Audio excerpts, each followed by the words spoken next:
Pomaže Bog, braćo i sestre. Evo, krenuli smo u manastir Svetog Pantelejmona koji se nalazi u Levčincu. Prisustvovat ćemo svetoj liturgiji i snimiti ovu svetinju. Jak utisak je na nas ostavila temperatura koja je u Vranju iznosila 0 stepeni, a u Brdima je 5 stepeni. Strastoterče, svjati stjelitelju Pantelejmone, molim milostivago Boga, da pregrešeni ostavljenije podas dušam naši. Ova svetinja se nalazi na 22 km od Vranja, u prekrasnoj i nedirnutoj prirodi, iznad sela Kopanjane, na uskoj zaravni, 5 km jugozapadno od vrha planine Motine. Nadmorska visina na kojoj se nalazi manastir je 820 metara. Okolina manastira i ceo ovaj kraj obrasli su gustom šumom, listopadnom i zimzelenom, koja manastiru obezbeđuje potreban mir. Od 2000. godine ovo je ženski manastir. Odlukom Vlade Republike Srbije od 1. decembra 2005. godine manastir je upisan kao spomenik kulture. Do ove svetinje se dolazi iz pravca Bujanovca ka Vranju, skretanjem desno za selo Zlatokop, zatim pored sela Donja Otulja, Preobraženje, Gornja Otulja i Klisuru kroz koju prolazi lokalni potok. Zatim dalje kroz selo Kopanjane dolazi se do kapije manastira. Napominjemo da je put u potpunosti asfaltiran, ali je tesan pa morate voziti sporije. Bog, braće i sestre, nalazimo se u manastiru posvećenom svetom velikomučeniku Pantelejmonu. Ispred mene se nalazi ikona svetog velikomučenika Pantelejmona, pored koje su se u prošlosti dešavala mnoga čuda, a koja se, Bogu hvala, dešavaju i danas. Nažalost, nemamo tačne podatke kada je ovaj manastir izgrađen, jer je manastirska arhiva u toku Drugog svjetskog rata spaljena. U letopisu manastira prepodobnog Prohora Pčinjskog iz 1846. godine se spominje ova sveta obitelj naše pravoslavne crkve. Kasnije se ovaj manastir spominje i kao metoh manastira prepodobnog Prohora Pčinjskog.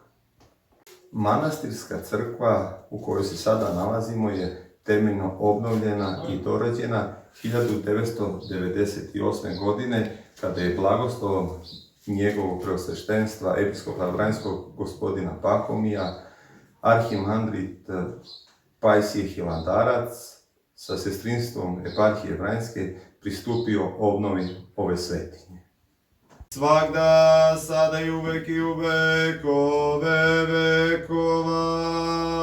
Svećenog arhijerija našega Pahomija, da pomene Gospod Bogu carstvo svome, svagda sad i u sve vekove vekova pravoslavni i mnogostradan i mnogogrešni rod naš, da pomene Gospod Bogu carstvo svome, svagda sad i u sve vekove vekova visokoprepodobnu monahinju Jelenu, nastojateljicu ove svete obitelji. U jednoga Boga, Otca Vседržitelja, Tvorca neba i zemlje i svega vidljivog i nevidljivog, i u jednoga Gospoda Isusa Hrista, Sina Božijeg, jedinorodnog od Otca rođenog pre svih vekova, svetlost od svetlosti Boga, istinitog od Boga, istinitog, rođenog, nestvorenog, jednosušnog Otca svoga je sve postalo, koji je radi nas, ljudi, radi našega spasenja, sišao s nebesa i ovaplotio se od Duha Svetoga i Marije Djeve i postao čovjek, i koji je raspet za nas u vreme Pontija Pilata i stradao i bio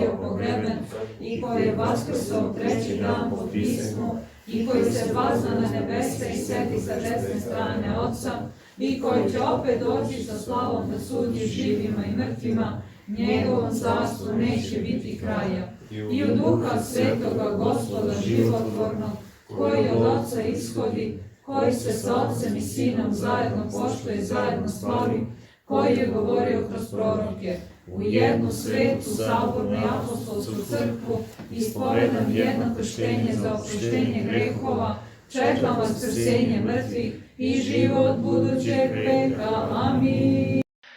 Sveti Pantelemon je rođen u Nikomidiji. Zanimao se lekarskim naukama, poznat je bio po tome da je nalazio lekaj za bolesti koji drugi lekari nisu imali. Zavidni lekari ga prijave kao hrišćanina i Pantelemona izvedu pred carski sud.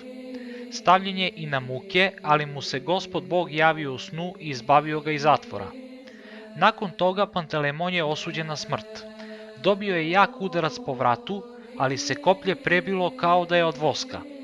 Nije mogao biti pogubljen sve do Sveti Pantelemon nije svoju molitvu priveo kraju. Sveti Pantelemon je nastradao 304. godine i on se priziva u molitvama pri vodoosvećenju.